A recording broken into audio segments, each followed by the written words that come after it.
saben, la primera guerra de Irak, la primera guerra del Golfo.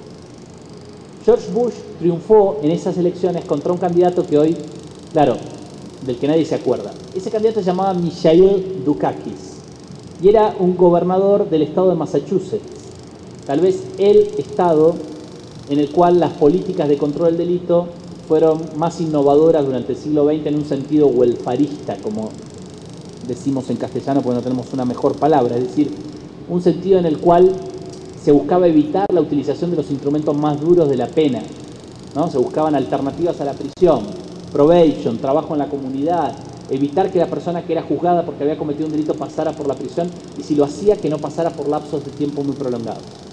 Dukakis era un gobernador demócrata que había firmado, por ejemplo, un proyecto de ley que se había sancionado legalmente con los votos de los republicanos, pero después eso se olvidó, que lo que buscaba era ampliar la posibilidad de la probation. ¿Existe la probation en Venezuela? Una pregunta que no hice. La probation es la posibilidad de que a uno lo juzgan por haber cometido un delito. Lo encuentran culpable, encuentran que hay pruebas para castigarlo, pero le dicen, no te vamos a castigar, te vamos a someter a un periodo de prueba. Es decir, no te vamos a aplicar la sentencia, no te vamos a castigar, te vamos a dar una segunda oportunidad. Vos durante un lapso de tiempo, que puede ser 1 año, 2 años, 3 años, tenés que seguir viviendo donde estás viviendo, vas a ser asistido por un trabajador social, que es el oficial de probation, en tratar de mantenerte de este lado de la ley, en resolver tus problemas familiares, tus problemas de trabajo, tus problemas de salud, y lo que sí, si llegas a cometer un acto delictivo nuevo, te vamos a juzgar por el viejo y por el nuevo, y por ende te vamos a aplicar una pena alta, ¿no? Esta política de la probation es una característica muy importante del sistema penal norteamericano que digamos, atraviesa la historia del sistema penal norteamericano desde los años 1880, desde fines del siglo XIX. Mikhail Dukakis había aprobado una extensión de la probation. ¿Eso qué quería decir? Que si antes la probation se podía aplicar a un número de casos muy leves y pequeños, lo que se hizo fue incluir más casos. O sea, una decisión que claramente lo que buscaba era evitar penas de prisión. En 1988, en plena campaña electoral, el pobre Dukakis tuvo mucha mala suerte. Entonces, una persona, que además era negra, fue liberado en el marco de este programa de probation ampliada, es decir, no se le aplicó una pena, pese a que tenía un antecedente de una condena precedente, porque otra de las cosas que hacía la extensión del programa de probation era decir, no importa si ya tuviste una condena, te damos de vuelta una segunda oportunidad. Tradicionalmente la probation funciona para primarios, es decir, para personas que no tienen una condena. De ahí la idea de te doy una segunda oportunidad. Entonces aquí sería algo así como te doy una tercera oportunidad. Te condené, volviste a cometer un acto delictivo, te doy una tercera oportunidad. Entonces, William Horton, este es el nombre de ese muchacho grande en realidad, sale del proceso judicial, había estado en prisión preventiva. Entonces lo liberan porque le aplican una probation de este programa expandido. Y a los 2 días decide entrar en la casa de una familia de clase alta de Boston y encuentra allí a una mujer blanca que era además la hermana de un senador del estado de Massachusetts y la viola y la mata y lo atrapa. Entonces, la campaña electoral de Bush padre se fundó en el caso William Horton. Digamos, los últimos 20 días de la campaña había un spot publicitario donde aparecía la foto de William Horton en blanco y negro, una foto de prisión. ¿Vieron de las fotos que se le toman a la persona cuando ingresa a la prisión? Una foto muy tétrica, muy tétrica. Entonces, decía, el aviso publicitario decía, ¿quién es William Horton? Aparecía la foto de William Horton y después apareció otra frase que decía, es una mezcla de un violador, de un negro violador y el liberalismo norteamericano. ¿No? El liberalismo es una palabra que en Estados Unidos se usa en un sentido distinto tal vez al que lo usamos nosotros en América Latina, digamos, pero claramente es de este sector de centro izquierda del arco político norteamericano o de lo que era, digamos, no sé si sigue existiendo, de lo que era ese sector de centro izquierda del arco político. Entonces, este spot ganó las elecciones. En gran medida el voto se estructuró en torno a quién era duro o quién era blando con respecto al problema del delito. Esta pequeña anécdota, que se hizo más larga de lo que debería, era para mostrar cómo la politización produce una esloganización del debate sobre el problema del delito, donde no hay una argumentación muy detallada sobre cómo es el fenómeno, cuáles son sus causas, cómo podrían ser las soluciones, sino lo que hay es eslóganes, ¿no? Luego, en los años 90 va a haber nuevos eslóganes, tolerancia cero, por ejemplo, ¿no? Las prisiones funcionan, en términos de que las prisiones funcionan no para rehabilitar a los presos, pero funcionan para encerrarlos y neutralizarlos. Las prisiones tienen que ser austeras, tienen que ser sin adornos, todos eslóganes producidos por la nueva derecha en los países de lengua inglesa. Los partidos demócrata y laborista en los años 90 lo que hicieron fue girar radicalmente. Ya la experiencia de Dukakis fue una experiencia de la que todos aprendieron. Dijeron, para ganar elecciones hay que ser duro con el delito. ¿Bien? Uno podría pensar que es un fenómeno que se restringió a los partidos de centroizquierda, de partidos de centroizquierda que estaban dejando de serlo, o sea, porque claramente los nuevos demócratas y los nuevos populistas no solamente produjeron esta adaptación en sus agendas políticas, sino que produjeron muchas otras, como lo demostraron los gobiernos de Clinton en los Estados Unidos o los gobiernos de Blair en Gran Bretaña. O sea, fueron por parte de una metamorfosis política, y este es un elemento, pero no se acabó en ello, sino que también empezaron a navegar fuera de los partidos de centro-izquierda en las democracias liberales. Entonces, podemos ver cómo de la mano de la politización se producen giros también en partidos políticos, digamos, tradicionalmente mucho más socialdemócratas que estos, que son los partidos políticos de Europa continental. Podríamos hacer muchos ejemplos al respecto, no los quiero aburrir. El ejemplo que a mí me parece más favorito es el del ex Partido Comunista Italiano, transformado en Partido Democrático de la Izquierda a principios de los 90, que va a ir construyendo unas metamorfosis para llegar a una especie de nuevo laborismo en términos de su agenda de política penal a fines de los años 90 y principios de los años 2000. Respuestas denegatorias. Bien, politización, endurecimiento de la pena, esloganización, desplazamiento del discurso de los expertos, construcción de gestos simbólicos. Este elemento en Garland está muy enfatizado, a mí me parece muy útil. En realidad a nadie le importa si después las leyes penales más duras que sancionamos se aplican o no. Lo que importa es que se sancionen. ¿Se entiende? La eficacia para un político que busca ganar una elección, para un político que busca construir legitimidad y consenso político en el límite electoral, la eficacia no es importante. ¿Se entiende? Entonces yo puedo decir, a partir de ahora todos los ofensores sexuales van a tener penas de cumplimiento efectivo sin libertad condicional. Porque hubo un caso que es un escándalo que se debate en los medios. Logro que mis representantes en el Parlamento lo voten y se apruebe la ley. El gesto político termina ahí. Si la ley se aplica o no, si los jueces la declaran inconstitucional o no, es un problema que no importa, porque entra dentro de las tierras fangosas de las prácticas. Y el público no sabe qué es lo que en la práctica sucede. En cambio, sí conoce que se sancionó la ley, porque entre otras cosas yo, actor político, hago una conferencia de prensa con el padre de la víctima del escándalo y con los líderes del Parlamento para mostrar que sancioné la ley. Es un gesto de carácter simbólico, no un gesto de carácter práctico. De hecho, no hay mucha reivindicación de que estos gestos van a ser efectivos en disminuir los niveles de criminalidad.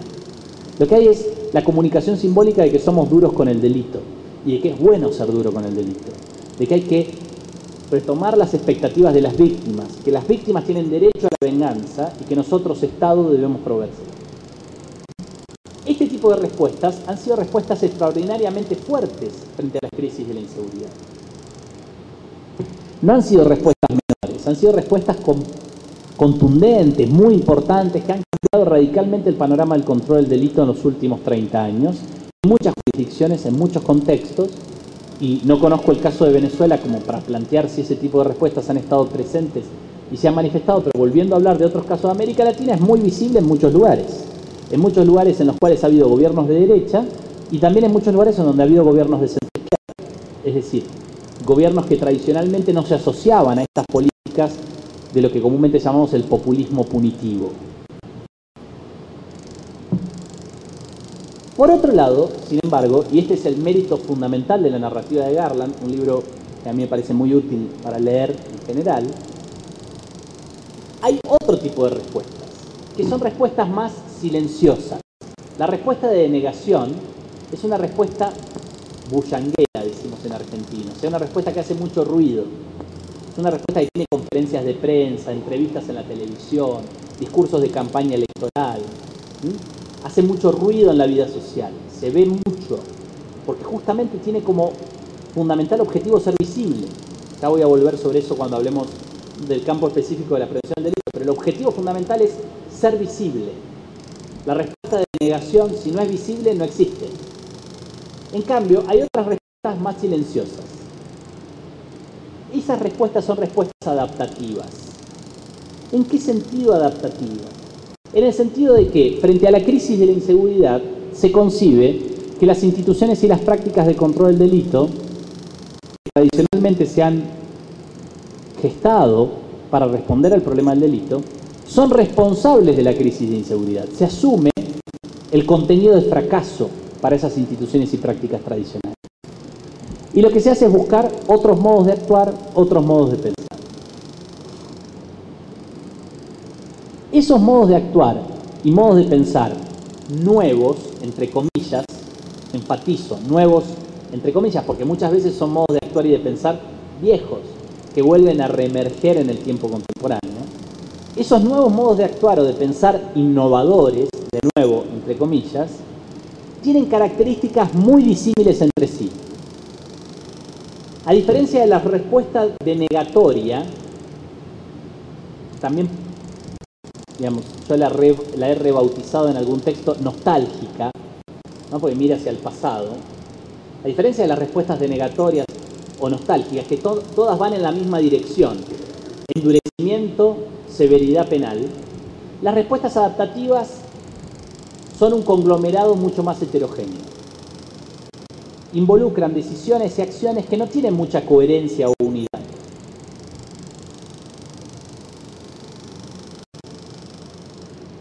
Algunas de esas respuestas, brindo un catálogo así veloz, yo sé que ya empiezan a estar agotados. Un catálogo muy veloz. Por ejemplo, el nacimiento y difusión de la llamada justicia restaurativa. Es decir, de un mecanismo de administración de la justicia que busca evitar una idea de justicia como retribución y busca construir a la justicia como un escenario en el cual se restauran las relaciones sociales, se reintegran a los individuos al grupo social. Hoy, en un país como los Estados Unidos, hay 230 programas de justicia restaurativa en diversos municipios y en diversos estados. La industria de la seguridad privada.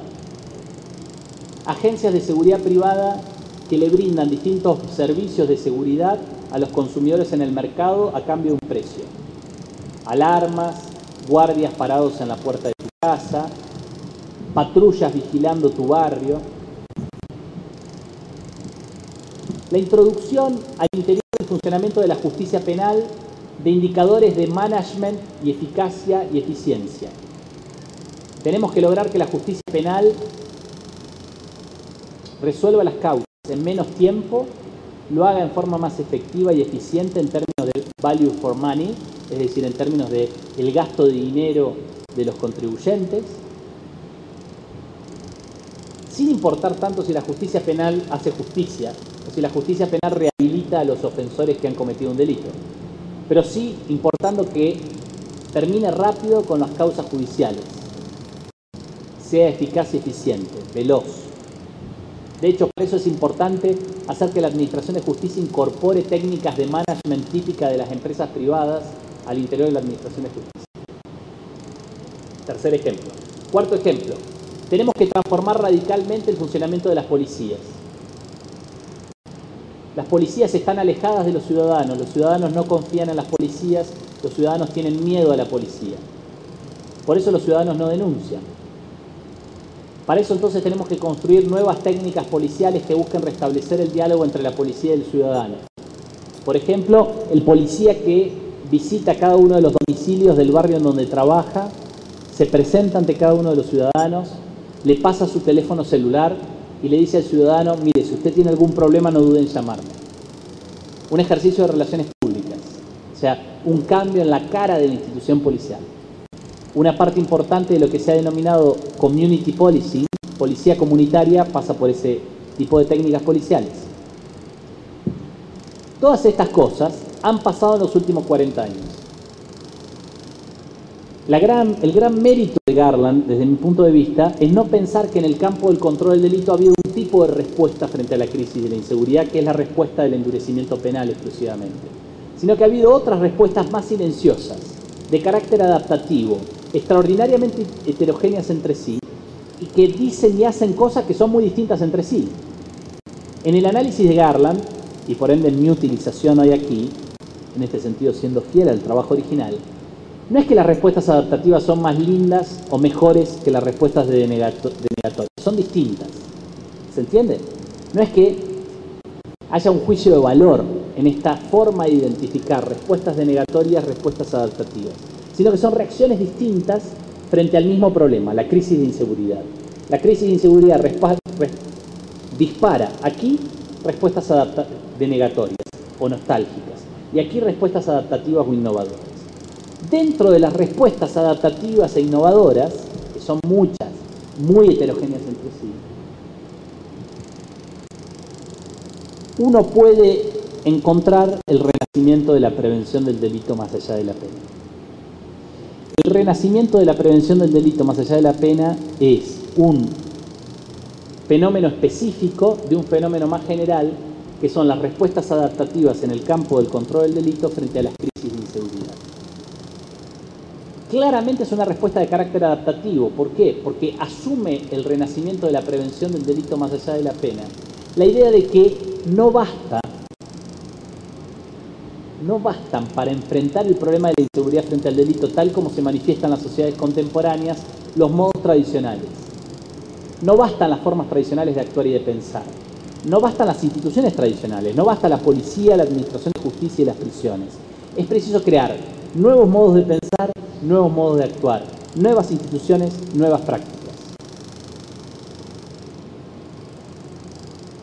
Si las respuestas denegatorias, si las respuestas de incremento de la penalidad han estado fuertemente ligadas a un programa político de nueva derecha con la salvedad que hice anteriormente, una nueva derecha que se va colando en los movimientos y los partidos políticos de centro izquierda y los conquista y los coloniza, pero cuyo origen son claramente ideas neoconservadoras. Las respuestas adaptativas tienen más pluralidad desde el punto de vista de su afinidad a los programas políticos. Sobre esto vamos a volver y mucho, no se preocupen si por ahora no queda del todo claro. Por un lado tiene una cierta afinidad con el neoliberalismo. Ejemplo perfecto de esto, la industria de la seguridad privada. La privatización de la provisión de seguridad es un desarrollo práctico que ha atravesado las sociedades contemporáneas de un modo extraordinario. Es una verdadera revolución silenciosa. O sea, la magnitud que ha tenido eso es extraordinaria. Todas nuestras sociedades. Hoy en la Argentina hay más empleados de empresas de seguridad privada que empleados de fuerzas policiales públicas. Y este fenómeno se repite en muchas otras jurisdicciones. De nuevo, no conozco cómo ese fenómeno se presenta en Venezuela, pero tiene un nivel de desarrollo extraordinario, ¿no? Y que claramente es afín a los principios neoliberales. La idea de que el mercado es un buen proveedor de servicios adecuados, mientras que el Estado no lo es. El privilegio del mundo de los intereses privados, el privilegio del mundo del mercado. Ahora, también hay desarrollos en el marco de estas respuestas adaptativas que son más afines a lo que podríamos llamar un neo-welfarismo,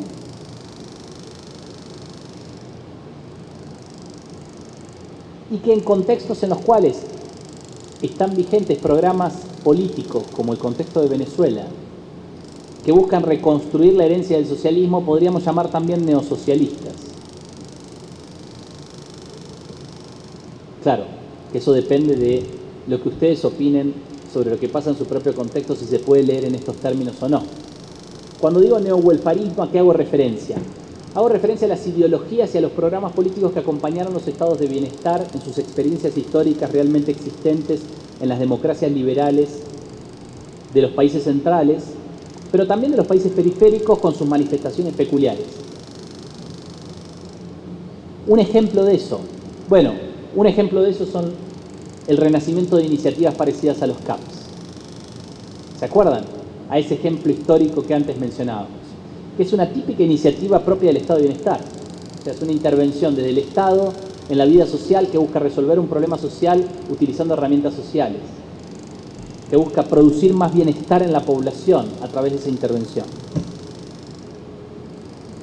Y que fueron construidas en el marco de los ejercicios de construcción de algo parecido a un estado de bienestar en los Estados Unidos, digo con todas estas salvedades porque es difícil pensar que existió algo así como un estado de bienestar desarrollado en ese país durante el siglo XX, pero que ciertamente es lo que más se acercó en esa dirección. Hoy en el mundo hay muchas iniciativas parecidas a los CAPS, que encarnan una especie de afinidad con un programa político neo-welfarista, con una serie de salvedades que por eso hacen que yo use la palabra neo. Después voy a volver sobre ese problema. Pero que, para anticiparlo, no ponérselos tan difíciles, tienen que ver con la focalización. Las políticas sociales en la era de los estados de bienestar, así como en los programas políticos socialistas, tenían que ser políticas universales, no políticas focalizadas. Buena parte de estas intervenciones son políticas focalizadas, que de hecho han transformado la focalización en un concepto clave en el diseño de la política y en el diseño y en la realización de la intervención. Entonces, una segunda vía explicativa, que se hizo muy larga, pero es para mí la que más peso tiene para entender el renacimiento del campo de la prevención del delito, está ligada a este tipo de respuestas frente a las crisis de la inseguridad, ligadas a las respuestas adaptativas.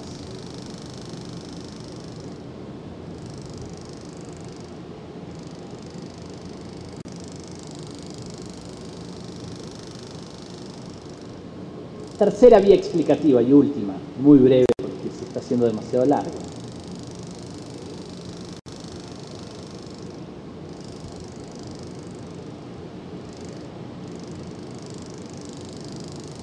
Hay un libro muy interesante que se publicó hace poco tiempo en italiano y se tradujo al castellano más recientemente aún, que se llama La Sociedad de la Prevención. Fue escrito por una autora llamada Tamar Pietsch, profesora de la Universidad de Perugia en Italia, y que yo también planteé como uno de los textos para leer. Es un libro muy interesante, extraordinariamente interesante.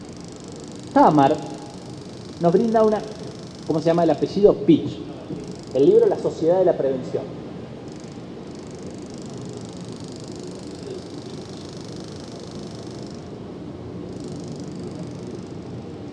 El que mencionábamos antes era legal.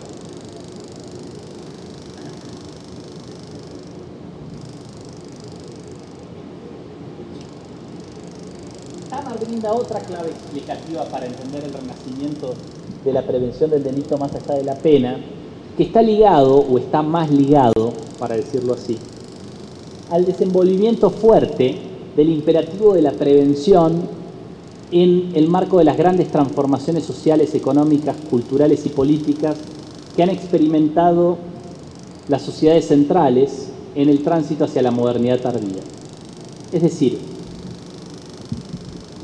muchas veces se ha construido la idea de que las sociedades de la modernidad tardía en los contextos centrales son sociedades del riesgo, ¿no? Tenemos la famosa elaboración teórica en el campo de la sociología contemporánea de Ulrich Beck, luego prolongada por autores como Anthony Giddens y muchos otros, ¿no?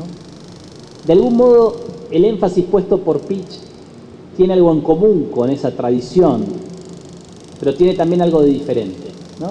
Tamar empieza su libro diciendo, Tamar fuma, ¿no? Es una persona que fuma y mucho.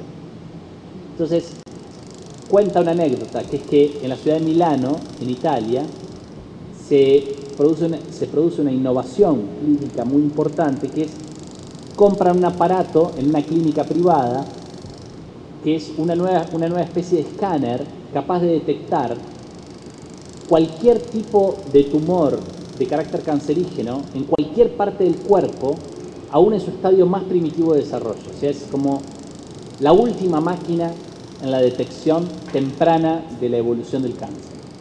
Entonces, Tamar dice, cuando leí esto en el diario, dije, uy, qué bueno que sería hacerse un estudio de estos todos los años.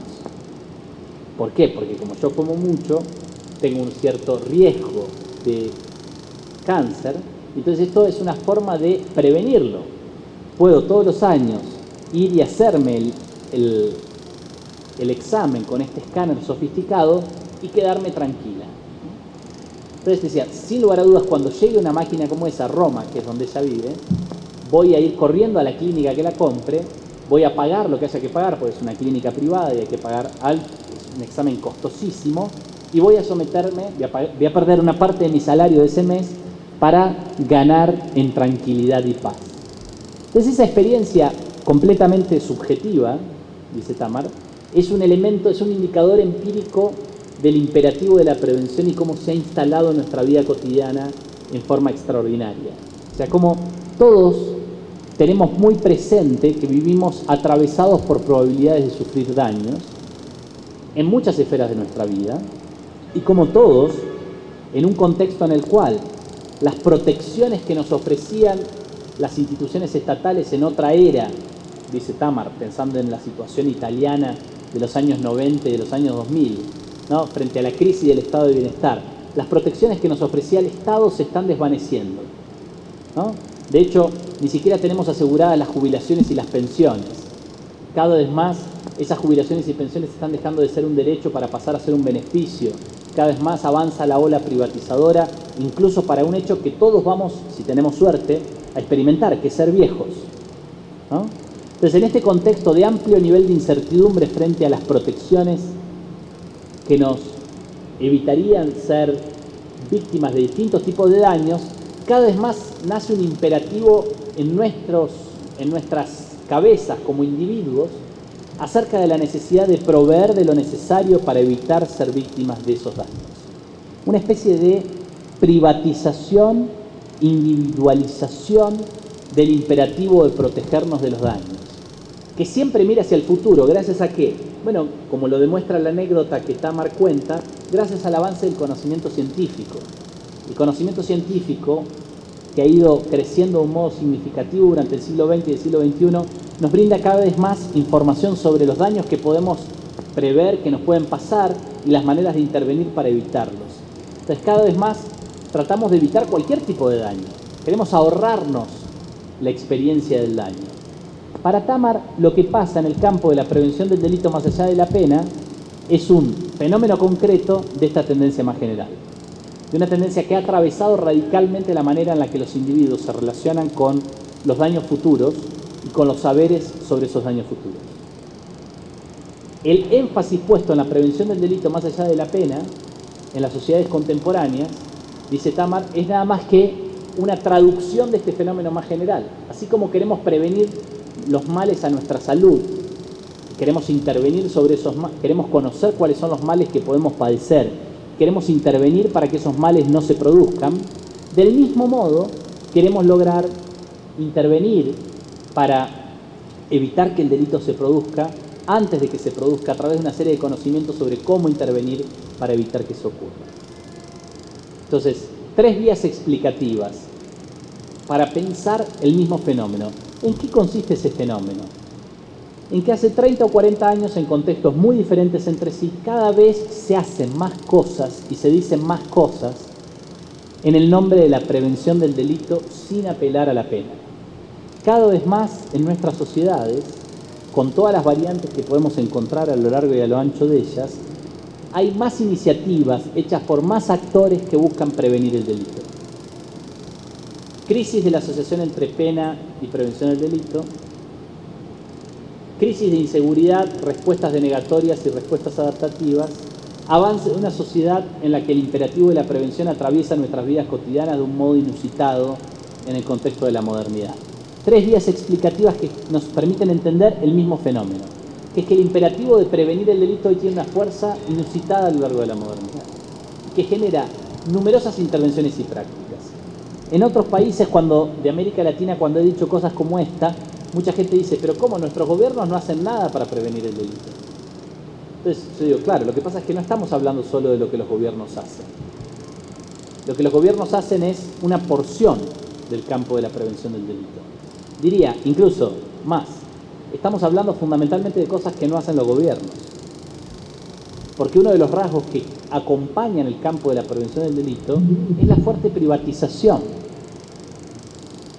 del campo del control del delito. Y buena parte de las dinámicas que tienen que ver con la prevención del delito se originaron en el escenario privado y desde el escenario privado han influido el espacio público. Para dar un ejemplo de algo de lo que vamos a volver a hablar en lo que nos queda del día de hoy, luego del almuerzo y en el día de mañana, el ejemplo paradigmático de esto es el circuito cerrado de televisión. El circuito cerrado de televisión es una invención privada, de hecho, vendida por privados al espacio público. Es un ejemplo extraordinario de una técnica que fue imaginada por el sector comercial para fines comerciales y que sigue cumpliendo esos fines comerciales porque los actores públicos por lo general contratan empresas privadas para que les vendan las tecnologías y el software y en algunos casos incluso para que gestionen la administración del uso del circuito cerrado de televisión. Tenemos casos en América Latina en donde los estados le brindan la gestión de las cámaras a una empresa privada, ¿no? que es la que despacha las llamadas de emergencia a la institución policial, pero sigue siendo una empresa privada. ¿Bien? Entonces tenemos un ejemplo extraordinario, en ese pequeño ejemplo, de algo imaginado en el mundo privado, sostenido por la lógica comercial, que ha ido invadiendo el mundo público. Por ende, cuando decimos que el imperativo de la prevención se ha instalado fuertemente en el campo del control del delito, tenemos que siempre tener en cuenta de que no estamos hablando solo de un campo estatal, sino que también estamos hablando de un campo en donde hay actores no estatales que cada vez hacen más cosas. Si no, piensen en todas las cosas que algunos de ustedes han empezado a hacer para no ser víctimas de un delito en los últimos 20 años y van a darse cuenta de que en realidad no es nada más que el Estado el que hace cosas para prevenir el delito.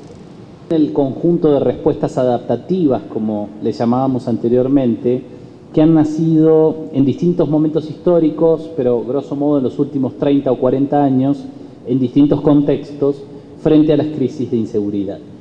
Un elemento que me parecía importante destacar en este último pequeño fragmento del día de hoy es que ese campo de la prevención del delito se ha nutrido de la circulación a través de las fronteras nacionales, de discursos y técnicas en torno a la respuesta a la pregunta de cómo prevenir el delito.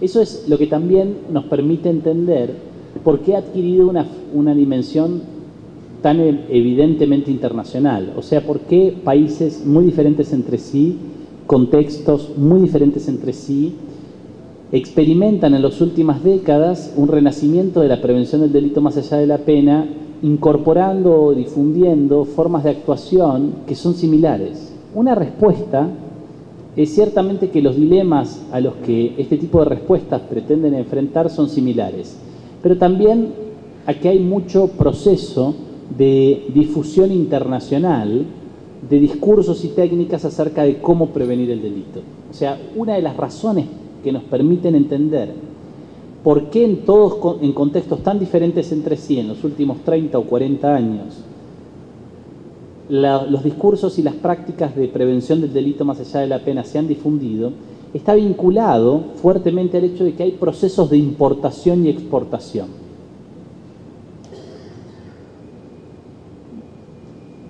Esos procesos de importación y exportación han ido circulando por canales diferentes.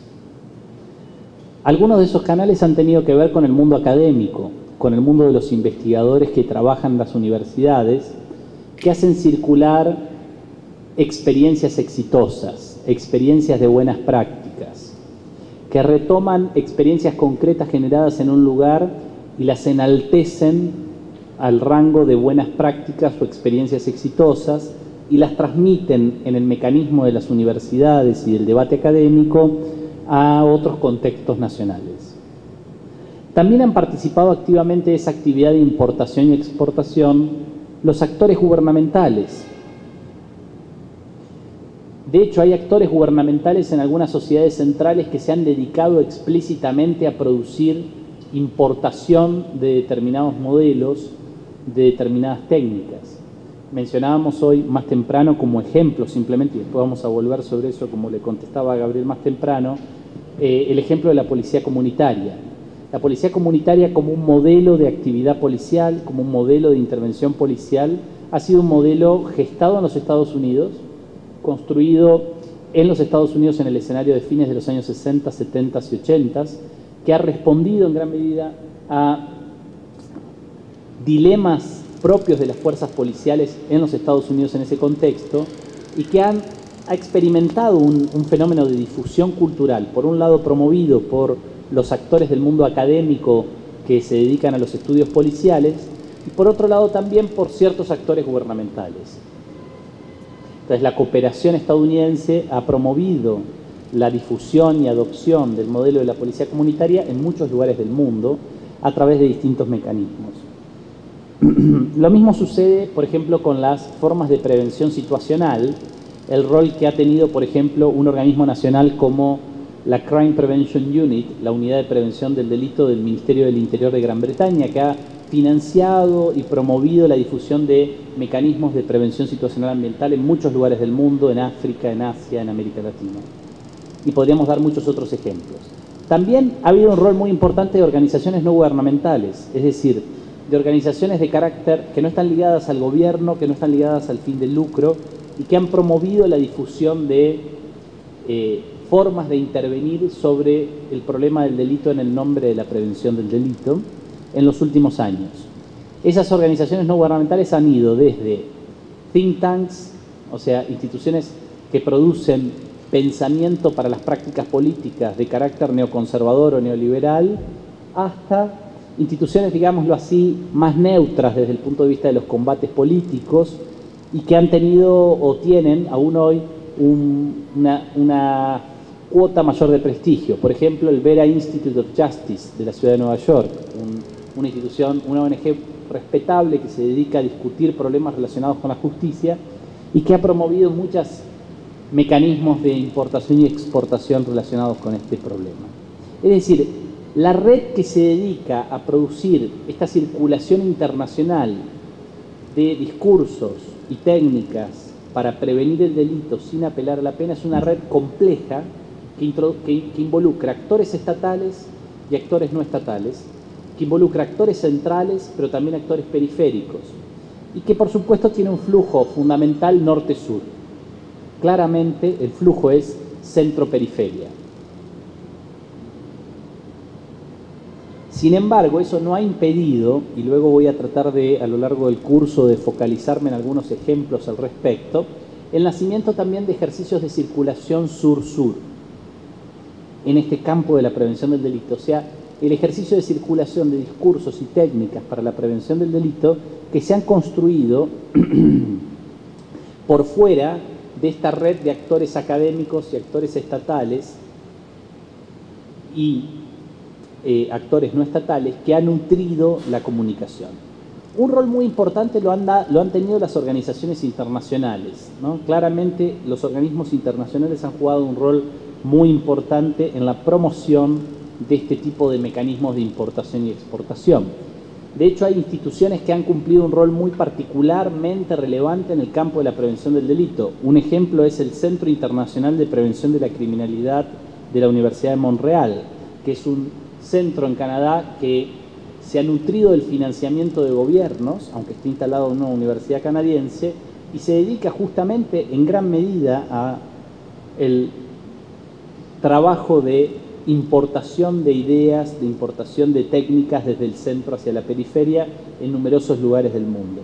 Pero también instituciones, digámoslo así, multilaterales. Un ejemplo paradigmático ha sido el Foro Europeo de la Seguridad Urbana, un foro inaugurado a partir del esfuerzo de gobiernos locales en el escenario europeo que durante los años 90 empezaron a producir iniciativas en materia de prevención del delito. El Foro Europeo de Seguridad Urbana, si bien ha tenido una focalización fundamental en los países de la Unión Europea y en la circulación de técnicas y discursos sobre la prevención del delito en los países de la Unión Europea, más recientemente incluso se comprometió en el desarrollo de mecanismos de exportación desde el escenario europeo hacia otras regiones del mundo, por ejemplo, promoviendo la creación de foros similares al Foro Europeo de Seguridad Urbana. Así nació en los años 2000 el Foro Latinoamericano de Seguridad Urbana, que fue una experiencia bastante fracasada de un conjunto de gobiernos locales de distintos lugares de América Latina que trató de constituirse como tal en un símil de aquel Fórum Europeo. Luego tenemos, por supuesto, el rol de los organismos de Naciones Unidas. En el caso de América Latina, el rol de INANUT, del Instituto Latinoamericano para la Prevención del Delito y el Tratamiento del Delincuente de Naciones Unidas, que ha sido un organismo que se ha encargado también de promover este tipo de importación, exportación de ideas y de técnicas vinculadas al campo del control del delito, pasando por organismos que no están solo ligados al problema de la prevención del delito o del control del delito, pero que han jugado un rol creciente en este terreno. Banco Interamericano de Desarrollo, Programa de Naciones Unidas para el Desarrollo, Banco Mundial, son tres ejemplos muy importantes en el escenario de América Latina, en donde en alianza con gobiernos federales o gobiernos estaduales de América Latina, estas instituciones multilaterales han generado numerosos proyectos e intervenciones que tienen este componente de importación y exportación. En este escenario, digamos, este escenario de alto nivel de circulación internacional es el que nos permite entender mejor por qué, en contextos muy diferentes entre sí, el campo de la prevención del delito más allá de la pena se ha venido consolidando como una especie de escenario de discursos y prácticas. Muchas veces esto lleva a asumir que lo que ocurre en Dinamarca es lo mismo que lo que ocurre en México, que es lo mismo que lo que ocurre en Argentina. Y justamente a mí me parece que exactamente lo que uno debería extraer de tener en cuenta estos viajes a través de las fronteras nacionales de discursos y técnicas es exactamente la conclusión opuesta. Si bien es cierto que los viajes están muy presentes, si bien es cierto que la circulación, la difusión internacional está muy presente, también es cierto que cuando esas cosas viajan de un lugar a otro, se alteran radicalmente. Este es un problema muy importante para los países de América Latina. Los países de América Latina han sido tradicionalmente países de recepción de discursos y técnicas acerca de cómo controlar el delito, no solo acerca de cómo prevenir el delito más allá de la pena. Nuestra forma de castigar los delitos hegemónica en América Latina es encerrar a las personas en una prisión. Y la prisión no es un invento latinoamericano. La prisión es un invento europeo y de América del Norte que fue importado por los países latinoamericanos durante el siglo XIX con distintos niveles, distintos ritmos, en distintos escenarios. Desde ese, digamos, proceso fundacional de importación, América Latina ha sido constantemente un contexto de recepción.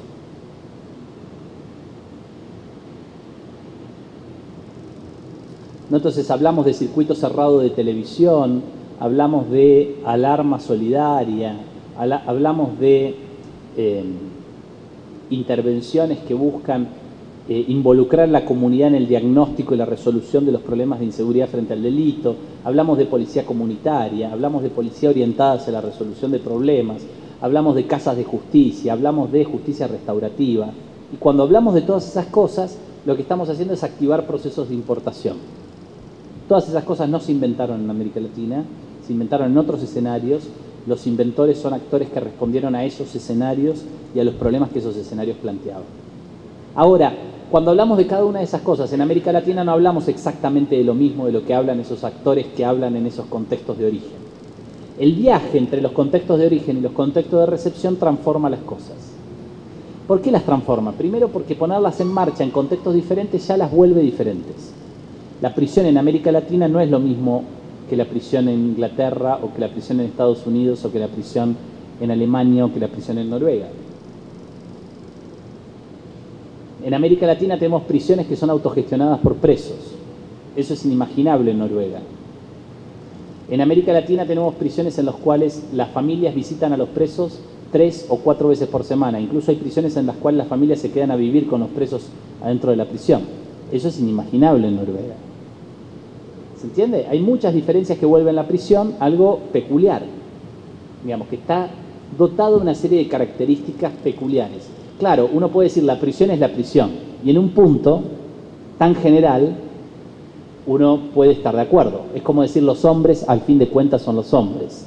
Sí, los hombres al fin de cuentas son los hombres. Entonces en líneas generales hay un punto en común, digamos, que uno puede identificar como universal.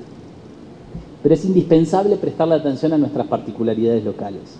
Esto es válido para el campo del control del delito en general, como para el campo de la prevención del delito sin apelar a la pena en particular. Entonces, yo en distintos momentos de este curso voy a hacer alusión a procesos de importación, pero también voy a tratar de dar ejemplos de cómo lo que se importa se metamorfosea. Para mí es una metáfora muy importante, la idea de la metamorfosis. Todos recuerdan el famoso cuento de Franz Kafka, ¿no? La metamorfosis, en la cual un individuo se despierta un día y se descubre insecto. Como todos sabemos, el cuento está escrito en primera persona. Y todos sabemos otra cosa, que es que los insectos no escriben cuentos. La lucha por la independencia continúa.